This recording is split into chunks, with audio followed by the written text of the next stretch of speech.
Mukunda jewellers మొట్టమొదటి factory outlet ఇప్పుడు కూకట్పల్లి, కొత్తపేట్, సోమాజిగూడ మరియు ఖమ్మంలో. హిందువులందరూ కూడా తిరుమల వెంకటేశ్వర స్వామిని కలియుగ ప్రత్యక్ష దైవంగా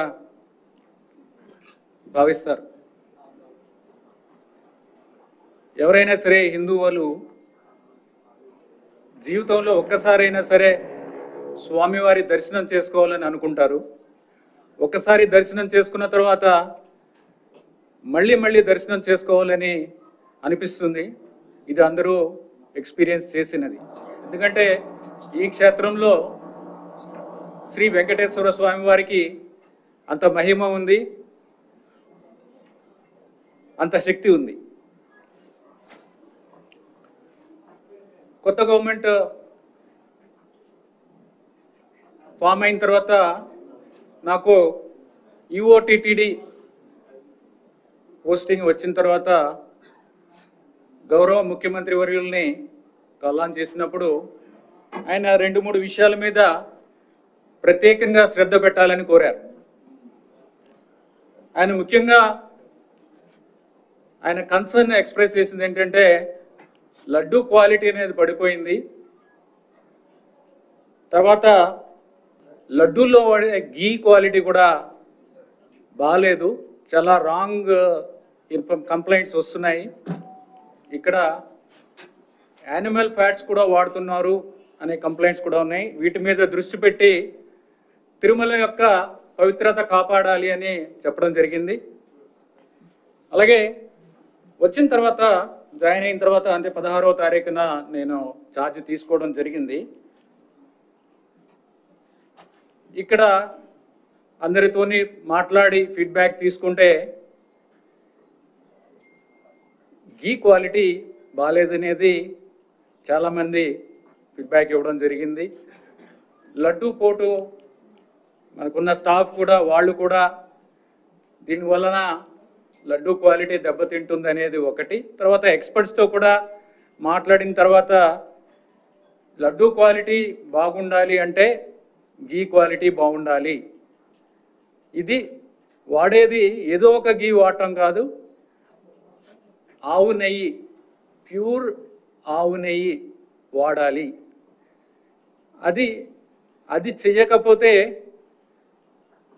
తిరుమల యొక్క పవిత్రత దెబ్బతింటుంది అనేది ఎక్స్ప్రెస్ చేశారు. మేము కూడా స్వయంగా అందరం ఆఫీసర్స్ కూడా చూస్తే అది శాంపుల్స్ క్వాలిటీ చాలా దారుణంగా ఉన్న పరిస్థితులు చూసాం. అంటే అవి నెయ్య లేకపోతే నూనె అనే విధంగా ఉన్న పరిస్థితులు కొన్ని చూసాము. సో అందరికీ కూడా వార్నింగ్ ఇచ్చి గట్టిగా చెప్పి మీరు క్వాలిటీ సప్లైస్ చెయ్యకపోతే మిమ్మల్ని బ్లాక్ లిస్ట్ చేస్తాము అని చెప్పడం జరిగింది. తర్వాత బ్లాక్ లిస్ట్ ఎలా చేస్తామంటే టీటీడీకి ఓన్ ల్యాబ్ లేదు, అడల్ట్రేషన్ టెస్టింగ్ చేయడానికి టీటీడీకి ఓన్ ల్యాబ్ లేదు. కానీ టీటీడీకి టెండర్ కండిషన్ ప్రకారం కూడా బయట ల్యాబ్స్లో ఎన్ఏబిఎల్ అక్రిడిటెడ్ ల్యాబ్స్ ఉంటాయి.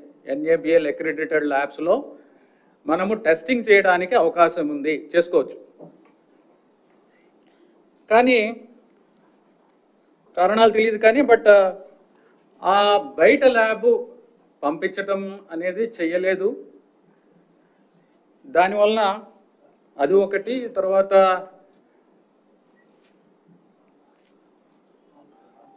ఒక ల్యాబ్ అడల్ట్రేషన్ ల్యాబ్ సెటప్ చేసుకోవడానికి కూడా మరి అది కాలేదు.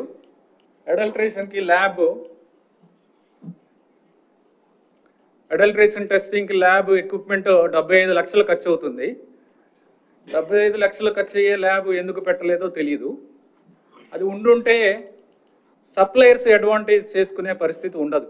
ఇప్పుడు ఏమైందంటే ఎవరెవరు సప్లయర్స్ ఉన్నారు, ఎందుకు ఇది ఇంత క్వాలిటీ ప్రాబ్లమ్స్ అనేది చూస్తే ల్యాబ్ లేకపోవడం ఒకటి, బయటకి పంపించడం ఒకటి, సో సప్లయర్స్ ఎందుకు ఈ విధంగా క్వాలిటీ లేకుండా ఎందుకు చేస్తున్నారు అనేది చూస్తే ల్యాబ్ లేకపోవడం ఒకటి, మన ఓన్ ల్యాబ్ లేకపోవడం ఒకటి, బయటకి పంపించకపోవడం ఒకటి, దానివల్ల క్వాలిటీ కంట్రోల్ సిస్టమ్ అనేది ఎఫెక్టివ్గా లేదు అనేది తీసుకుని ఒక అడ్వాంటేజ్ తీసుకుని అన్వయబుల్ రేట్స్. ఇప్పుడు గీ సప్లై చేయాలంటే ప్యూర్ గీ కౌ గీ సప్లై చేయాలంటే దానికి ఒక వైబుల్ రేట్ ఉంటుంది. ఎవరు కూడా ఫ్రీగా సప్లై చేయరు, సప్లయర్స్ ఎవరు, వాళ్ళకి బిజినెస్. అది 320 రూపాయల నుంచి 411 రూపాయలు కేజీకి ఉన్నాయి. అంత తక్కువ రేటులో ఎలా సప్లై చేస్తారు అనేది చూస్తే ఎవరు కూడా ఆ రేటు చూస్తేనే మనకి ఇది ప్యూర్ గీ సప్లై చేయడం వీళ్ళు కాదు అనేది ఎక్స్పర్ట్స్ కూడా చెప్తున్నారు, నార్మల్ పర్సన్స్ కూడా చెప్తారు. మనం కూడా బయట కొన్నప్పుడు మంచి గీ కొన్నప్పుడు ఎంతకు వస్తుందని మనకు కూడా తెలుసు. బయట ఎంత రేటుకి మనము ఎంత రేటు పెట్టాల్సి వస్తుంది క్వాలిటీకి కొనుక్కోవాలంటే మనకు కూడా తెలుసు. అలాంటిది అంత తక్కువ రేటుకి కొనడం వలన అక్కడే మొదటనే మనకి దెబ్బ. అంటే అంత తక్కువ రేటు పెడితే ఆల్మోస్ట్ మనము ఒక క్వాలిటీ మీద అంత అంటే కంట్రోల్ ఉండదు.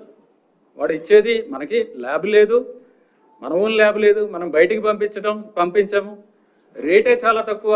ఈ 3 పరిస్థితుల్లో అసలు క్వాలిటీ గీ వస్తుందనేది రాదు అనేది అది చాలా స్పష్టంగా తెలుస్తుంది. ఎనివే ఆ రీజన్స్ అనేది అనలైజ్ చేయడం జరిగింది. అనాలిసిస్ ఎందుకు చేసామంటే కరెక్టివ్ స్టెప్స్ తీసుకోవాలి, ఏం జరిగింది, ఎలా చేయాలి దాన్ని, అది చూస్తే ఈ విధంగా తెలిసింది. సుమన్ టీవీలో మీ పర్సనల్ అండ్ బిజినెస్ ప్రమోషన్స్ కోసం కింది నెంబర్కి కాంటాక్ట్ చేయండి.